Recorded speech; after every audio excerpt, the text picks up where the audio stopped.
Many people could have stopped this. None of them did. Not because they didn't care, not because they were asleep at their posts, but because the moment when action became possible had already passed. And by the time evidence accumulated, responsibility had dissolved so completely across so many offices that no single person could claim authority to act. This is the story of how Athens starved, not from invasion, but from institutional failure. When financial failures enter the history books, we assign them clean narratives, a corrupt official, a missed warning, a moment where one person could have said no and changed everything. But institutional collapse rarely works that way. History suggests something far more complex operates when systems fail. Many catastrophes unfold not because nobody notices the problem. They unfold because responsibility dissolves, because authority fragments, because each person involved sees only their portion of the puzzle and lacks either power or incentive to examine the whole picture. So when Athens faced starvation during the Peloponnesian War, when grain shipments paid for with public treasury funds simply vanished, the failure wasn't singular, it was structural. Multiple people could have intervened. Multiple offices should have caught it. Yet the mechanism of government itself created conditions where intervention was politically dangerous, bureaucratically complex, and personally risky. The question we're examining today is straightforward, but its answer illuminates how systems fail even when warning signs exist. Who, exactly, could have stopped the grain fraud of 386 BC, and why didn't they? Welcome to Financial Crimes Historian. Here, we explore the financial crimes that shaped nations, industries, and entire eras. Before we continue, if you appreciate well-researched history documentaries without sensationalism, please subscribe to the channel. Let's look at the individual limits. Let's begin at the place where most accounts end, with individual actors and their constraints. In 388 BC, during what historians call the Corinthian War, Athens faces a supply crisis. The city relies on imported grain for survival, not supplementary nutrition, but actual survival. Historical estimates suggest Athens requires roughly 400 shiploads of grain annually just to feed its population. The Attic territory produces some of this locally. Sicily supplies additional quantities. Egypt contributes shipments. But the Black Sea region, the lands around what we now call the Crimea, provides roughly half the total volume. When that supply tightens, Athens faces genuine famine. A grain merchant named Dionysos operates at the port of Piraeus. This is one of the wealthiest, most connected men in Athens, a resident alien with contacts spanning the Mediterranean. His job is simple in description, complicated in execution. Purchase grain from foreign ship captains and distribute it to Athenian bakers and retailers. Dionysos sees the problem first. He watches as ship after ship arrives with less grain than manifests claimed. He observes falsified departure records. He notices that certain shipments documented in Athens never appear in the ports where they were allegedly loaded. But Dionysos faces a structural constraint. He has awareness without authority. A port official at Piraeus can see individual ships. He watches cargo loaded and unloaded. He verifies weights. He checks manifests.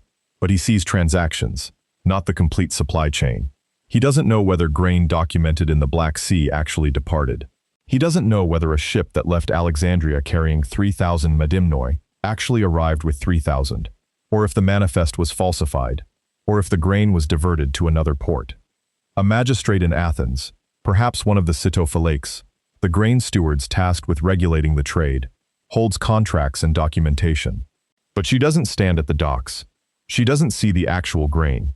She sees paper. In wartime, paper becomes reality, because verification takes weeks or months, and by then, the contracts have been fulfilled or defaulted, and the merchants have moved on to new transactions.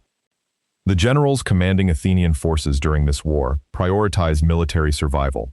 They need soldiers fed, fleets maintained, and coastal defenses staffed.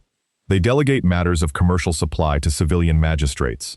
But generals also understand that challenging merchant suppliers risks market withdrawal. If Athenian merchants feel prosecuted or examined too closely, they might redirect shipments elsewhere. This risk exists in peacetime. During war, it becomes existential. So the general sees, grain supply is a civilian matter. It's complicated. The magistrates are handling it. My job is winning battles, not auditing contracts. The assembly, the democratic body where all major Athenian decisions are made, meets regularly to discuss grain. Thucydides, the ancient historian, notes that grain was a mandatory discussion item at assembly meetings. Citizens raise concerns. They demand to know why prices are climbing. They blame merchants for profiteering. They demand action. But the assembly sees aggregate facts, not specific frauds. Grain is expensive. Merchants might be colluding. Something should be done. But which merchants? Which transactions? What evidence is actionable? Here's the critical insight. Dionysos, the merchant who first observed the discrepancies, also faces personal risk if he becomes a whistleblower. Challenging other merchants means testifying in court. It means public accusation. In a city where merchant reputation determines access to credit and supply networks, public accusation means professional destruction. Even if his testimony proves accurate, he becomes the man who prosecuted his colleagues. Who will contract with him afterward? Which ship captains will trust him? Which lenders will finance his ventures? Responsibility without authority produces silence, not action. Dionysos says nothing. The fragmentation is complete. Port officials see transactions, but not theft. Magistrates see contracts, but not reality. Generals see war, not commerce. The assembly sees aggregate suffering, but not specific liability. And the one person who connects some pieces, the merchant who observes the pattern, faces professional destruction if he speaks. This is not corruption. This is the structure of governance itself, creating conditions where knowledge remains isolated. Let's explore the institutional inertia. Athens, for all its democratic innovations, operated with bureaucratic safeguards that made rapid response to crisis extraordinarily difficult. Consider the formal process for addressing suspected grain fraud. A complaint must be filed with the appropriate magistrate. That magistrate reviews the allegations. If the magistrate believes the accusation has merit, the matter moves to the council, a 500-person body that rotated membership and operated through subcommittees. The council determines whether to formally prosecute. If they vote to prosecute, the case proceeds to dikasteria, citizen juries that decided guilt or innocence. This process existed for sound reasons. It prevented arbitrary prosecution. It protected merchants from capricious accusation. It ensured public participation in justice. During normal times, these safeguards worked. They prevented tyranny. They distributed power across many citizens. But during wartime, when information moves slowly and evidence accumulates gradually, this same process became a brake on action. Consider the timeline of actual grain fraud detection. Merchants falsify departure records in the Black Sea region. Those records are presumably filed with Athenian agents stationed in distant ports. Word of the falsification, if anyone notices it at all, travels by ship, which takes weeks or months. By the time discrepancies become apparent in Athens, the original merchants have moved on to new contracts. The grain that was supposedly shipped has been sold elsewhere. The money has been spent or invested. Starting a prosecution at this point requires someone to prove that grain was purchased. Contracts were drawn, payment was authorized, documentation was falsified, and delivery was prevented. In peacetime, with normal investigative capacity, this might be possible. During wartime, when investigative officials were themselves stretched thin, some conscripted to military service, and others assigned to emergency procurement, the institutional machinery moved slowly. Inertia is not indifference. Institutions are designed to prevent rash action, which often means they struggle to enable timely action. The Athenian system included multiple overlapping checks. The epimeletai, overseers of the import market, verified that grain ships sold at least 2/3 of their cargo in Piraeus. The Psittophylax, grain stewards, monitored price controls, and ensured merchants weren't profiteering. The agoranomoi, market clerks, checked weights and measures. The assembly itself held mandatory discussions about grain supply. But this very fragmentation meant nobody owned the full supply chain. Nobody had unilateral authority to mandate investigation, or freeze assets, or halt contracts. The system was designed for fairness. It achieved that, but it also meant that stopping fraud required coordination across multiple independent offices, each moving through independent procedures, each requiring internal consensus. During the Corinthian War, another constraint emerged. Contractors and merchants were difficult to hold accountable, while the war remained active. Why? Because military and civilian leaders recognized that aggressive prosecution of merchants during wartime could cause them to withdraw services. If Athenian officials visibly punish merchants, Other potential suppliers might refuse to contract with Athens at all. The risk became political. Challenge the merchants too aggressively during war, and you lose their cooperation when you most need it. This produced a de facto amnesty, not explicit, not formally announced, but implicit in how cases were handled. Fraudulent shipments that would have triggered immediate prosecution in peacetime were filed as wartime delays. Falsified documentation was explained away as communication breakdowns across distant ports. Merchants who diverted grain to other cities were described as responding to market opportunities rather than breaching contracts. The prosecutor in Athens, the citizen who brought the case, bore personal legal risk. If the jury found the accused innocent, the prosecutor faced penalties, not financial fines alone, but reputation damage. To publicly accuse a merchant of fraud and lose meant that future accusations would be discounted. It meant that other potential accusers saw your failure and chose silence. So institutional safeguards that normally protected defendants from capricious prosecution became, in this context, a mechanism that protected fraudsters from accountability. Let's examine the political incentives. Here's where analysis becomes uncomfortable, because the reason systems fail is not always ignorance or incapacity. Sometimes it's calculation. Grain shortages were politically explosive. Every rise in bread prices triggered assembly debate. Citizens demanded explanations. They demanded solutions. They viewed their leaders as either competent or negligent based on grain availability. A political leader in Athens faced a specific incentive structure around grain supply. Early intervention was visible.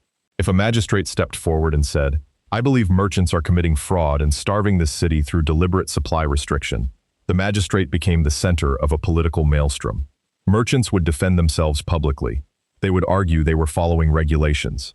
They would claim this prosecution was scapegoating them for wartime failures beyond their control. Some would certainly claim that aggressive prosecution would scare away suppliers, worsening the crisis. The magistrate's intervention would split the assembly. Some citizens would support investigation and prosecution. Others would fear supply would collapse if merchants were prosecuted.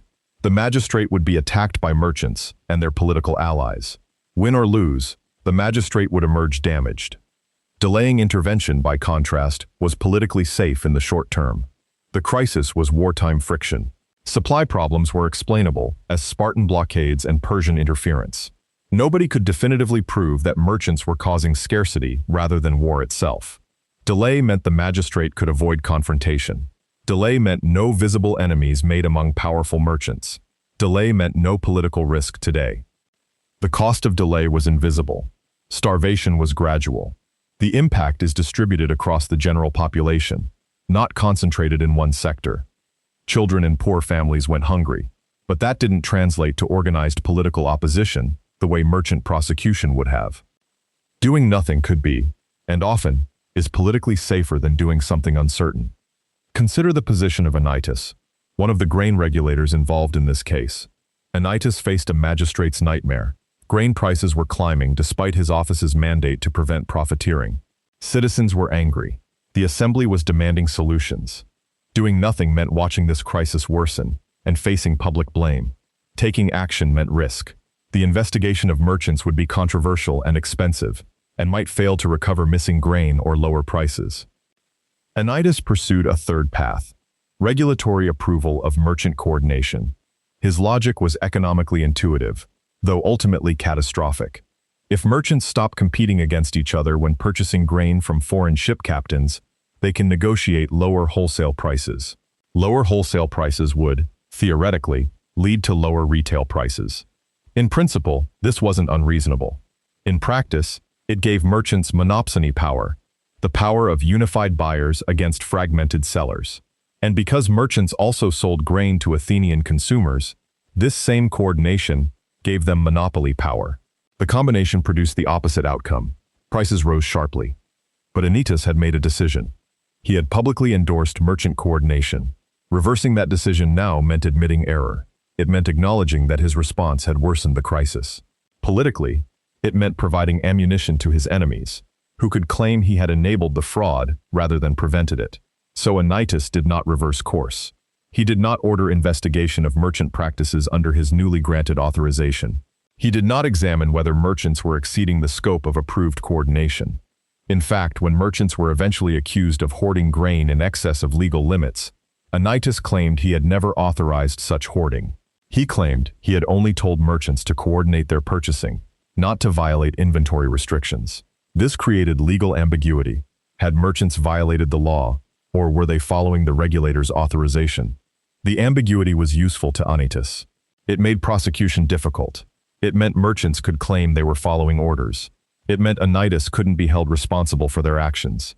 And as long as the case remained politically complex and legally murky, the situation remained static. Nothing changed. The crisis continued. But Anytus had distanced himself from responsibility. Intervention creates immediate enemies. Delay creates future problems, often for someone else. A magistrate facing the end of their one-year term understood that any scandal from their investigation would be their scandal. But any catastrophe from delayed investigation might occur on someone else's watch. This asymmetry of incentives doesn't require corruption to function. It simply requires that people respond rationally to the political and personal risks they face. And rational response, in this context, meant avoiding intervention. Let's study the diffused accountability. Now we examine the mechanism of diffusion itself. The Athenian system of grain governance included overlapping and sometimes redundant authorities. The assembly held ultimate legislative power but met intermittently and required consensus to act. The Council of 500 handled administrative oversight but was large, distributed across subcommittees, and rotated membership frequently. The Psittophylax, grain stewards, managed day-to-day regulation but served only one-year terms. The Epimeletai, overseers of the import market, verified that ships sold required percentages of cargo in Piraeus, but had limited authority to investigate supply chain fraud. The generals commanding military forces had indirect influence over supply, but prioritized combat operations. No single office owned accountability for the complete grain supply chain. When fraudulent shipments appeared in records, responsibility moved laterally rather than upward.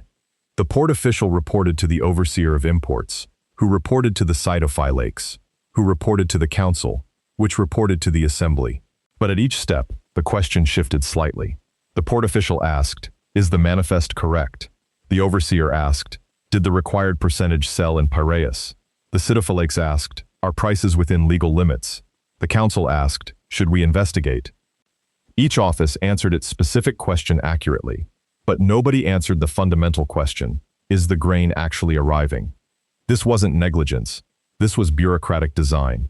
Offices were intentionally restricted to their domains of authority. The port official wasn't supposed to audit merchant contracts across the Black Sea. The overseer wasn't supposed to verify merchant solvency. The Psittophylax weren't supposed to investigate shipper reliability. The council wasn't supposed to micromanage daily transactions. These restrictions existed because Athens understood that concentrated power in any single office was dangerous. Distributing authority made the system more resistant to tyranny. It ensured that no single official could weaponize the supply chain for personal gain. But distribution also meant fragmentation, and fragmentation meant that detecting fraud required multiple offices to recognize incomplete evidence, share information, and coordinate response. Instead, each office saw its portion of the problem and deferred to others. The port official observed suspicious manifests but lacked authority to halt shipments based on suspicion alone. Deferring to the overseer was appropriate. The overseer had broader authority over import operations. The overseer noticed that certain merchants consistently shipped below promised quantities, but couldn't prove fraud without investigating merchant finances and supply chain details. That belonged to the Psittophylax, or the council. So the overseer deferred. The Psittophylax monitored prices and profit margins, but couldn't access shipping records from the Black Sea region. That data was held by the merchant contractors and military agents stationed abroad. The Psittophylax would need to request information from the assembly or council, which would need to authorize an investigation, which would require magistrates to gather evidence from multiple sources. The bureaucratic chain was long. Each deferral was reasonable.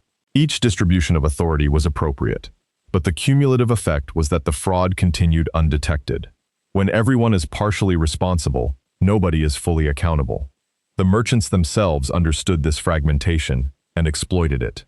They maintained documentation showing they were following regulations. When challenged on missing grain, they would produce contracts with ship captains showing the grain had been paid for. When asked about the missing grain, they would claim it was lost at sea or diverted due to supply emergencies. When asked about their excessive inventory holdings, they would claim they received authorization from a regulator. Each claim was narrowly defensible.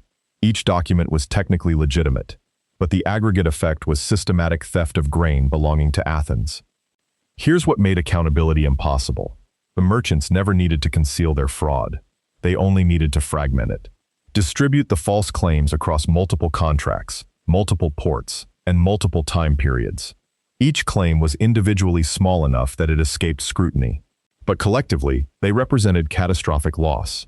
The military dimension added another layer of diffusion. Athenian generals received grain contracts as military supply. The general's job was to prosecute war, not audit contractors. So generals relied on civilian magistrates to verify that contracted grain actually arrived. Civilian magistrates, in turn, expected military quartermasters to report whether shipments matched contracts. But military quartermasters were focused on supplying troops, not investigating commercial fraud. When grain went missing, the question of responsibility bounced across these offices. Is this a military problem or a civilian problem? Was the grain lost in military transport or never actually shipped? Did the merchant breach the contract, or did our military quartermaster misreport quantities? The chain of responsibility broke at every junction. By the time evidence finally forced investigation, when ships recorded as arriving in Athens were spotted unloading in Rhodes, when departure records from the Black Sea contradicted arrival records in Athens, when the sheer scale of missing grain made explanation impossible, 3 years had passed. The merchants had accumulated enormous wealth. The physical grain was gone, dispersed across multiple secondary markets. The documentation was complex enough that proving fraud would require coordinating investigations across multiple city-states. And still, Anytus and his fellow regulators claimed they had only authorized merchant coordination of purchasing, not hoarding, not fraud. They claimed the merchants exceeded their authorized scope. They claimed responsibility belonged to the merchants, not the regulators. The merchants, for their part, claimed they were following regulator instructions. They produced documents showing authorization. They claimed the missing grain was lost to war, to storms, to circumstances beyond their control. The truth was distributed across so many offices and claims that no single person could be held responsible. The system itself had dissolved responsibility. Let's look at why systems fail quietly. This brings us to a critical observation about institutional failure. Systems don't collapse suddenly when they're failing quietly. They collapse gradually. The grain shortage in Athens did not begin with one dramatic moment. In 388 BC, when the Corinthian War intensified and supply chains were disrupted, grain became scarce. Prices began climbing, but the climb was gradual, not doubling overnight, but increasing noticeably month to month. In a city where bread was staple food, where children in poor families ate little else, this affected survival. But it did not trigger immediate catastrophe. Losses were distributed. The missing grain didn't all disappear in 1 month, or to one merchant, or in one transaction. Different shipments were false. Different merchants participated. The fraud unfolded across the entire supply chain, distributed across multiple cities and ports and time periods. No single delivery failure was large enough to demand immediate intervention. The fraud was also explainable as wartime friction. During war, supply chains break. Ships are delayed by storms or seized by enemies. Routes are disrupted by military action. Merchants are unable to fulfill contracts because their suppliers face supply shocks. Wars create turbulence in commerce. Everyone understood this. Everyone expected some portion of contracted grain to be lost to war. So when Merchant X claimed that the grain from the Black Sea region hadn't arrived because Spartan ships were blockading the Hellespont, the claim was implausible, individually, but plausible in aggregate. Wars do block trade routes. Spartan forces were active in the region. It was reasonable to explain delayed delivery as wartime disruption. But the cumulative pattern was fraud. The delays were never resolved.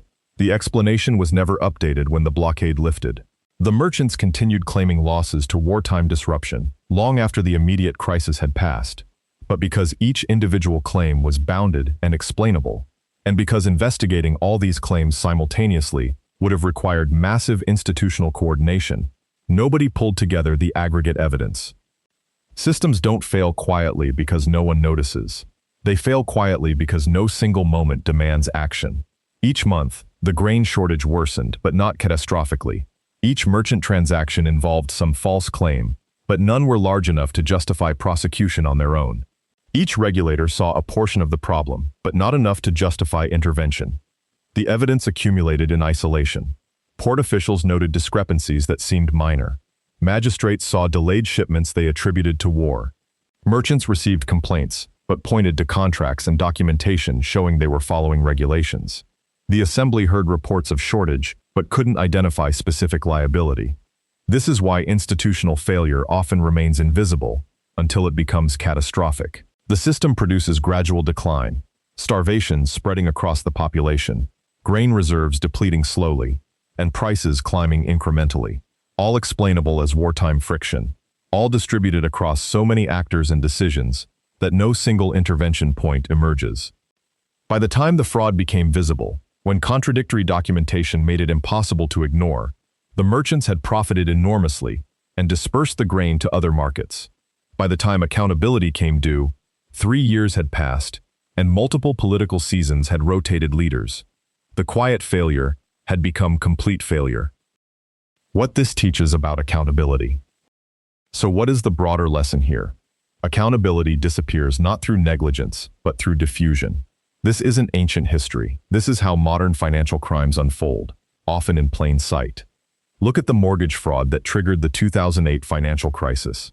Banks originated mortgages they knew were bad and sold them to investment firms, which bundled them into securities, which were sold to institutional investors who trusted credit rating agencies, which gave them AAA ratings based on models that assumed housing prices would never fall.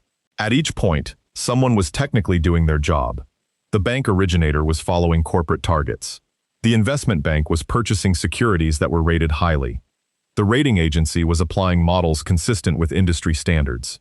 The investor was buying highly rated securities. Nobody, individually, was committing fraud. But collectively, responsibility had diffused so thoroughly that nobody could be held accountable. The system produced catastrophic loss despite, or perhaps because of, its intricate distribution of authority and responsibility. Look at medical device failures, where multiple regulatory agencies, manufacturers, and clinical practitioners all believe someone else is responsible for detecting problems. Or corporate tax schemes, where accountants, lawyers, and executives each maintain that their portion is legal, while the aggregate structure is tax evasion. Or environmental contamination, where regulators, inspectors, and manufacturers all operate within their designated domains, while failing to notice the cumulative impact. The pattern is consistent. Responsibility dissolves when authority fragments. Here's what you should recognize as warning signs. When financial crimes involve legitimate-looking documentation. When multiple agencies claim jurisdiction, but none claims full responsibility. When each participant is technically following established procedures. When incentives punish early intervention and reward delay. When the person with the most complete information lacks authority to act. These are not signs of a system working as intended. These are signs of a system designed in ways that enable diffusion of accountability.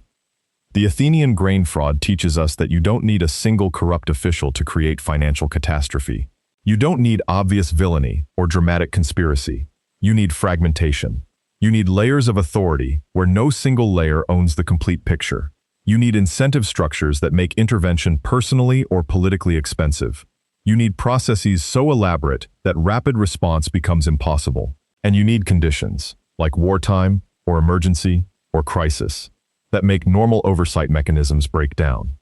Given those conditions, fraud emerges naturally, not as a choice made by uniquely corrupt people, but as the inevitable result of how systems distribute authority and responsibility. Before you leave, I want to ask you something. In your own experience, whether in your workplace, in public institutions you've observed, or in industries you understand, where do you see accountability dissolving right now? Where are multiple offices or organizations technically doing their jobs while responsibility fragments across them? What system do you think is one approval away from failure? Comment below. Not just your answer, but your reasoning. Because identifying where accountability has dissolved is the first step toward rebuilding it. If you found value in understanding how institutional failure produces catastrophic financial crimes, subscribe to this channel. We examine the structural vulnerabilities in systems, not to assign blame to individuals, but to understand how seemingly ordinary decisions create the conditions for fraud. This channel studies how systems fail, even when people are watching, even when documentation exists, even when multiple safeguards are in place. Kindly hit the notification bell so you don't miss the next case where accountability disappeared into the gaps between authorities. And please share this video with anyone you know who works in finance, governance, or institutional oversight, because understanding how systems enable fraud is the only way to redesign them to prevent it.